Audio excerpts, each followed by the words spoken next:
Hey you guys, so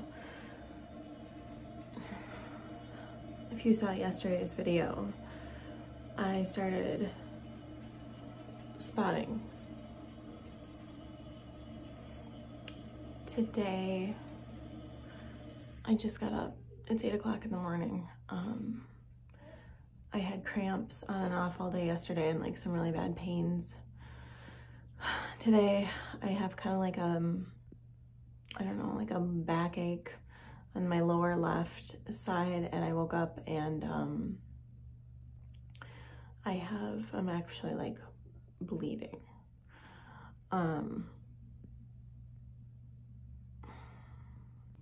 Anyways, this really sucks ass. I think now would probably be a good time for me to call.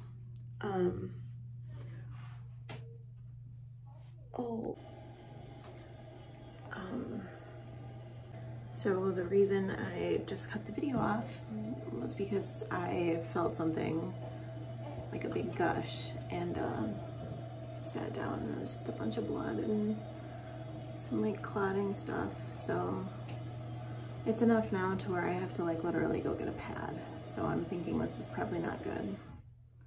So I'm gonna call, make an appointment.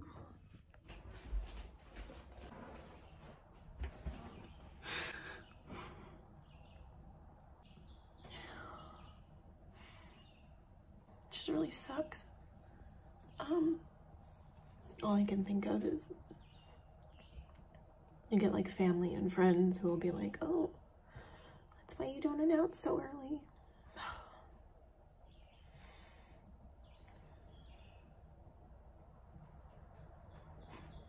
I cannot stop crying this morning. Just must be like the hormones, and like literally I cannot stop crying. So I called. It is 8:45 right now.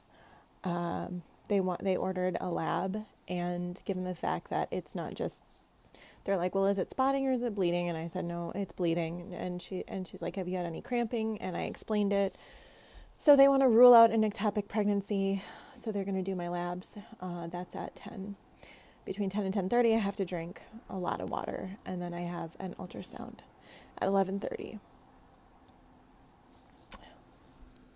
You know, I was trying to be positive, and I was trying to read that a lot of pregnancies, not a lot, but some can have bleeding and go on to be normal and healthy. And I was trying to remind myself of that. But on the flip side of the coin, I also remember, you know, having my miscarriage at like 11 and a half weeks. And I just, and it just really stinks because, you know, obviously it's still during the whole COVID-19 thing, even though it feels like it's in the past and it feels like, you know, that was 4 months ago. You still have, like, they're still restricting visitors. My husband obviously can't come because he's got to be with the 4 kids. So I'm going to be going by myself, which I'm not super thrilled about. We don't have any family in like the direct area. They live 2.5 hours away. So, yeah.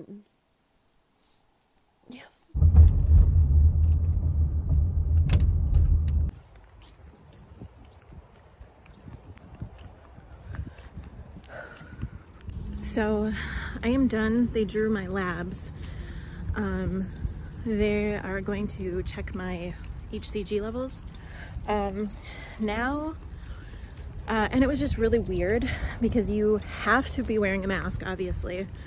And sorry, I just saw the funniest. I hope there's, look at this person's car. It's Donald Trump. Anyways, you have to wear a mask. I hate the masks, okay? I hate them, especially the cloth ones, because it is super, super, super hard for me to breathe in them. Now, I don't know if that's just like my mind, like, but I hate the masks. And the one that they give you, which to me is really weird, that they are repurposing cloth masks here. So I'm not saying that they don't wash them, they do, but to me it's like, I don't know, whatever. Maybe that's enough to kill viruses and bacteria, but to me it's just really gross that they are giving you a mask that someone else has previously worn. That's disgusting to me. So I feel like if they're going to make you wear a mask, it should at least be disposable, okay? Or you know, you can bring your own. And actually next time, I'm just gonna wear the one that we have. Anyways, so they drew my levels. It was really weird because there's all these stickers on the floor. You have to get screened. They have to check your temperature. They had to double check me. And I told her, I said, I am pregnant. I might be having a miscarriage.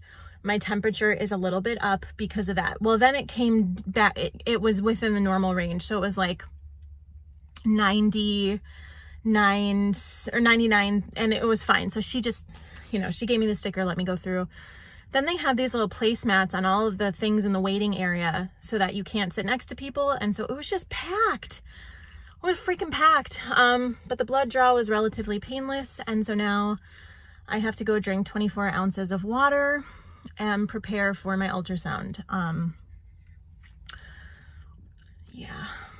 Hey guys, so I decided to come home because I didn't want to sit at the hospital. Anyways, I'm watching Jordan and Leah. They're on the dock, they're fishing, so it's pretty adorable. So I have to leave here in like 20 minutes to check in for my ultrasound. Thankfully the hospital is like literally 5 minutes down the road. But yeah, I kind of just made a live video post on my social just to kind of like let everybody know. Trying to stay positive, but I am feeling a little bit crampy right now. Kind of a bummer. In the very least, at least we'll have a definite answer this afternoon. I really just want a chicken salad sandwich, which we definitely don't have, but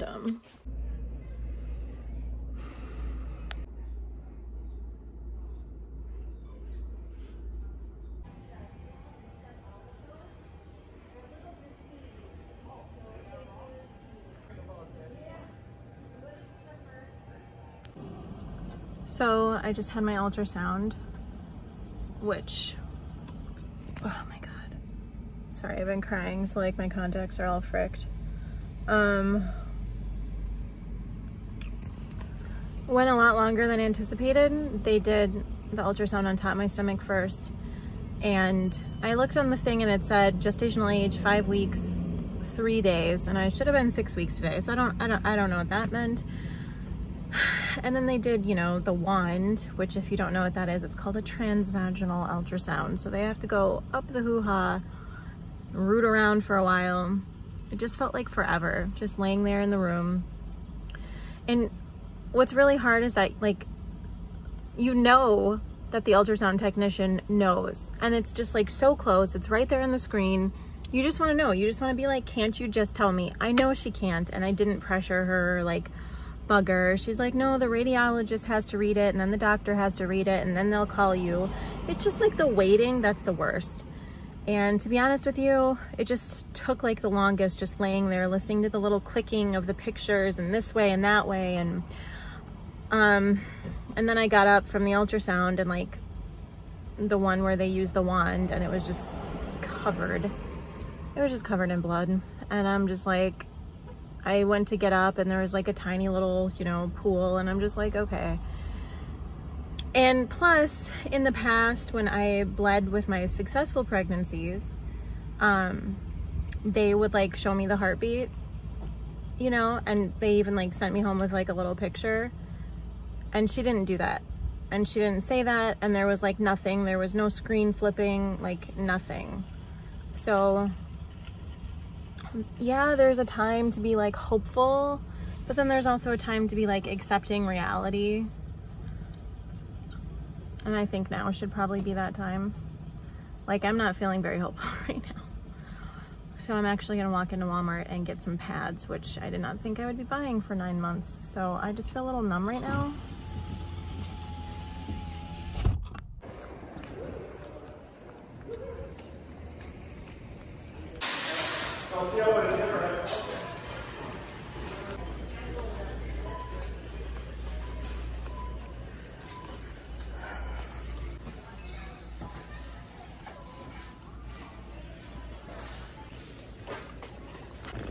I really don't want to be here. So I grabbed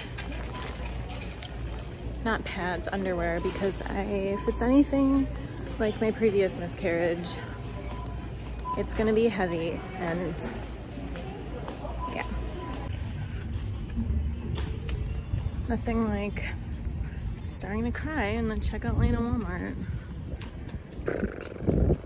Also, side note, the reason I hate telling people what's going on sometimes is because then everybody messages you, okay? There should be a disclaimer. If someone may potentially be experiencing a miscarriage, do not continue to bother them for updates, okay? It's not fucking about you at that point.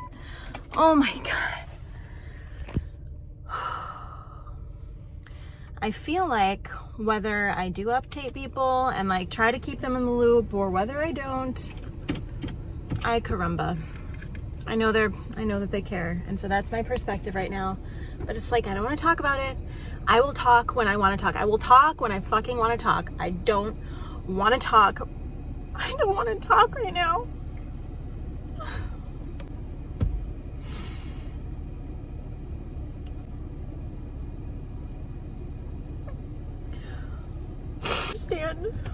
I don't understand why this keeps happening.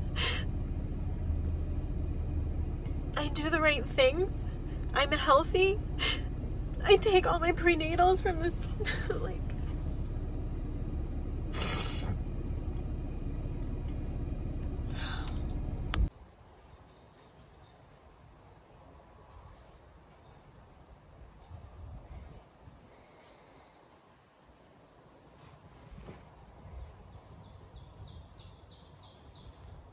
hey guys, see if I can adjust this camera. So I came home and Jordan and I sat here in our little screen porch area and watched a show on Hulu, and I kind of just wanted to relax, and it was really, really nice out today. My daughter's walking over here. It's kind of funny. And it's just like really challenging when you don't know what's going on. And it took, you know, like 4 hours to get an answer back. It's just crazy. It seems like the longest 4 hours of your life.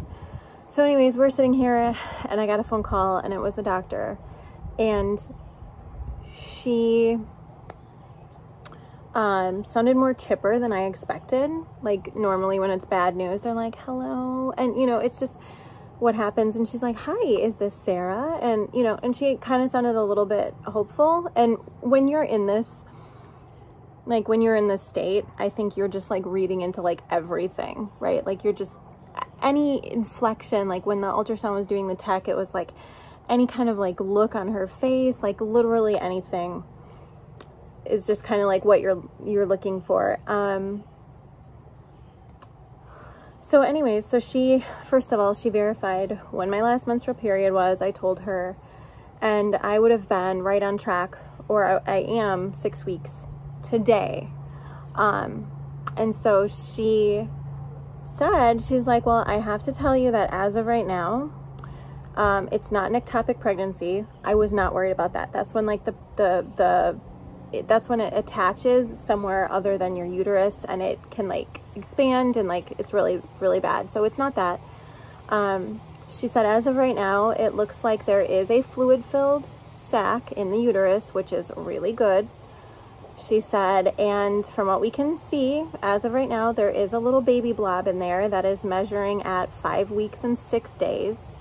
So again, that would be right on track with where I'm at. And she said, they were, you know, measuring my levels of HCG. She said that she felt like my levels were within normal range. I think she said they were at like 256, which sounded really low to me.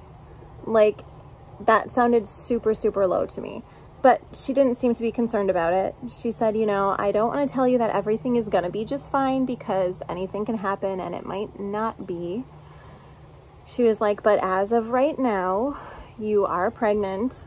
There is what would appear to be a healthy, viable fetus forming in you know, the uterus in the right spot, which is good. So what she wants to do is have my HCG measured in 3 days. And at that point, she wants to see that the rate has either doubled or tripled. If for some reason it hasn't, then she wants me to do another ultrasound, because then that could potentially mean that there is something not going right. And so yeah, so that's where we're at right now. It's just a really weird feeling to get kind of like a little bit hopeful, and then be like, well, why am I bleeding? Like, what's going on? And then so immediately I look up on the internet, like, pregnancies that have low HCG and bleeding and went on to be successful, you know, just to try to be positive. And she said, trying to think of everything she told me. So she said, so this is the same thing that happened with Christopher, you guys. Like, when I was 19, I got pregnant with Christopher, and I had bleeding, and my HCG levels, I had to go in and have it drawn and drawn and drawn again and again and again. And I had like 2 ultrasounds with him, and I bled like right up until 10, 11, 12 weeks. And I had him, you know, but then with my second pregnancy, I ended up miscarrying at 11 and a half weeks. And they said it looked like the baby had stopped developing at 7 and a half weeks. So, or 9 and a half or something like that. So yeah, and then I think with Ryan, so I have 3 kids right now, 3 successful pregnancies, and I've had a chemical pregnancy, a miscarriage, like a further along miscarriage, and now this would be my 4th baby.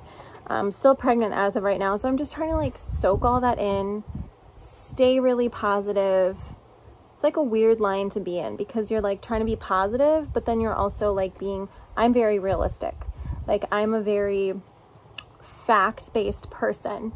So for me, it's like, okay, well, logically, if something goes wrong, then the most common causes for spontaneous miscarriages in the first whatever weeks is something like chromosomally, you know, wrong. So in my brain, my logical brain is like, well, oh well, you know, if it doesn't work out, then it just, there was a reason for that, and you have to trust your body and whatever. So there's that. But then again, it's like, yeah, but maybe it's my uterus, or maybe there's something wrong or whatever. Anyways, I went off on a tangent there, but she also said that it could just be, this is the time in pregnancy when like your cervix makes its like changes, and you're supposed to be forming the mucus plug. And so it could be that I'm having some bleeding because my cervix is, you know, changing and doing the things, and it's angry and irritated, and who knows? Or she said, or you know, it could be a sign that you're going to miscarry. So but she's like, as of right now, congratulations, you are pregnant. Everything looks to be on track. And she said, hopefully at the next appointment, I really want you to be able to hear the heartbeat. So let's just go from there. So the next thing is to have my HCG levels drawn again. And then we're going to go from there. Right. So if it hasn't doubled, then she's going to do another earlier ultrasound than planned. But if my levels are doubling, then they're going to just monitor me, do another draw, and then leave my appointment where it's at. So yeah, that's where I'm at. It's been kind of challenging, because obviously, like, I share things with people, and I bring people along, like, for my journey, which is kind of hard in some instances, because people have just been like messaging, and I know that they're well-meaning, but it's like, I don't want to answer messages right now. I don't want to answer how I'm doing. I don't want to answer what's going on. I don't want to like message a bunch of different people, because it's super emotional. So that's just where I'm at right now. So I'm going to rest and relax and try to stay positive, but it's like hard for me to be positive. I don't know. It's hard for me to be open and like hopeful, I guess, at this point, because I don't know. I guess we're just going to have to see what happens and take it as it comes. So there's my update.